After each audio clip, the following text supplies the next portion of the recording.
Hello there.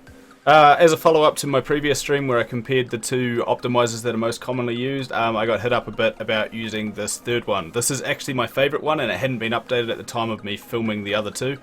And so now I'll go into this in a bit more detail. So on the left-hand side here, I've got it open already, and it's my favorite thing about this one is it's got a how to use it. You don't need this video from me. It literally step by steps all the way through. You cannot stuff this up. Make a copy, save it, reset all skills, set preferences in the stats, blah blah blah blah blah. You can also save builds, which is sick over here. I'll show you how to do that a bit later. And we'll just run straight through it. Sweet. So, like usual, main damage type. For me, CS damage. Cool. Main gold type, bomb, or bloody fairies is the other main option at the moment, but I'll stick with bomb. Total SP, that's mine in there. Total SP used, there's already some in there. Obviously, it says reset the tree if you want to reset the tree. I can't be bothered right now. Remaining SP, that minus that equals that. Simple. This will update as you input them in there. Ignore if not enough SP in the tree. No, I've chosen no, because generally you'll end up getting enough to get the ones later on anyway. It just makes life easy. If you are short on SP, it's probably better to leave that checked. And that way it'll make its way through the tree and you know you'll actually be able to unlock them. Ignore duration and cooldown, I leave that on no. Filter useless skills, definitely, you don't want that.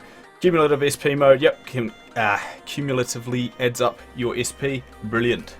Online, offline, I'm an online player, there you go, change it if you are offline or if you're partially offline. Ancient Warrior set, yes I have that completed. Ruthless Necromancer, I wish I did, no I do not. Master Sword, have you unlocked it? Yes. Maya the Muerta. Has it evolved? Yep, Ascension evolved. Brilliant. All probability artifact, do you have it? Yes or no? If you do have it, max it. All probability slash, if on your slash you have all probability, chuck it in there. If you don't, leave it at 1. Deadly strike damage, the highest level it is. If you go to your stats menu and then head on down to wagga wagga wagga wagga wagga wagga wagga wagga. Active skill multipliers, you'll find that stat under there. Deadly strike chance, that's further down somewhere. Waka, waka, waka. Probabilities, you'll find deadly strike chance. Got the phone in front of me, down here. Crit chance, same place. Chesterton chance, same place. Multi-spawn chance, same place. Input that stuff. Yep, and then I left these because they effectively have nothing to do with what I'm going to do. It explains them over here. Kinda obvious, input level at the end of a push. Taps per second, how many taps you approximately get per second, 20 with power of swiping, or if you're a sick fella like myself.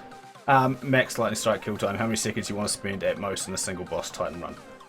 Coolio, I won't even change those because I don't use lightning strike or shadow clone. Excrement.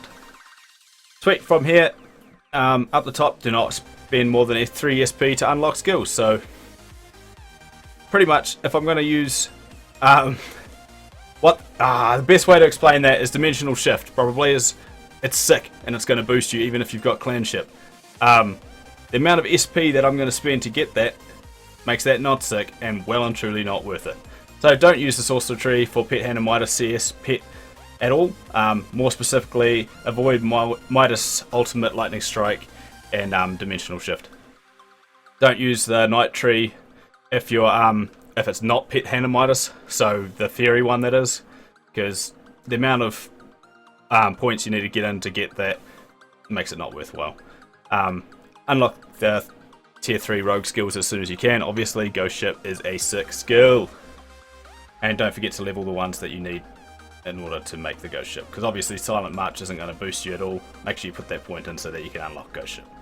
Easy peasy. Unlock Ambush if you want to use Swordmaster or Manny. Lightning Strike, yep, cool. These guys are really active on Reddit as well. So if you have any questions, this guy will hook you up. Yeah, extremely responsive to feedback. So this is my preferred optimizer over the other two. It's easy, it's simple, user friendly, and you can save shit. So over here, you input your build name, Relmed, excrement, action, not restore, hey, get out of there, save. I've got it on slot 1, that's that one, go. When you change it to go, this here will change, saving it.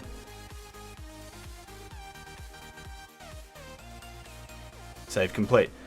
For some reason it doesn't update the name, which annoys me, but pretty much there, 223 has now been updated. So what I do is I just change the name anyway, and then I'm aware of what it is. So I input a name that means something to the build. Coolio. As per the other ones, Parrots one specifically, on the left here, you've got what the next stat best upgrade is. One of the cool things that this optimizer does over the others is it just colours it in the tree as well. So the darker the purple, the more important it is to upgrade. Whoop. Astral Awakening. And it updates as you do. So you just go through, continuing to update all of these, and then eventually you will end up with... I will open two because I do that. Sweet. So you end up with, on the right here, this. This is me at my my peak. This is me fully maxed out. On the left is me fully maxed out on Parrots one. I'm going to use that as my comparative thingy-majingy right now. So not a lot of difference between the two, really. The main difference here comes in Cleaving Strike. Pretty much with this one on the right, they'll update Cleaving Strike a little bit more, whereas Parrots 1, Coordinated Offensive, Heroic Might, Master Commander are a little bit higher. That's it. It's one or two different skills. I can't tell you which is better, funnily enough. I've used both of them now, and I pushed to pretty much the same place. It makes very little difference. It's down to which one you prefer to use, and in all honesty, the one on the right here is so much easier. Yeah, easy use alone, that's the way to go. Because Parrots 1, we have a few issues. We have to input certain skills at times, ignore certain things, otherwise it's not going to show up correctly. For instance, I'm ignoring Anchoring Shot in there so that I don't have to put 11 points into it, and this would be a totally different build to this one. But because I've ignored that, they've ended up very similar. So yeah, in summary, the one on the right is probably the best to use. I will link it again in my YouTube, but each to their own. Adios.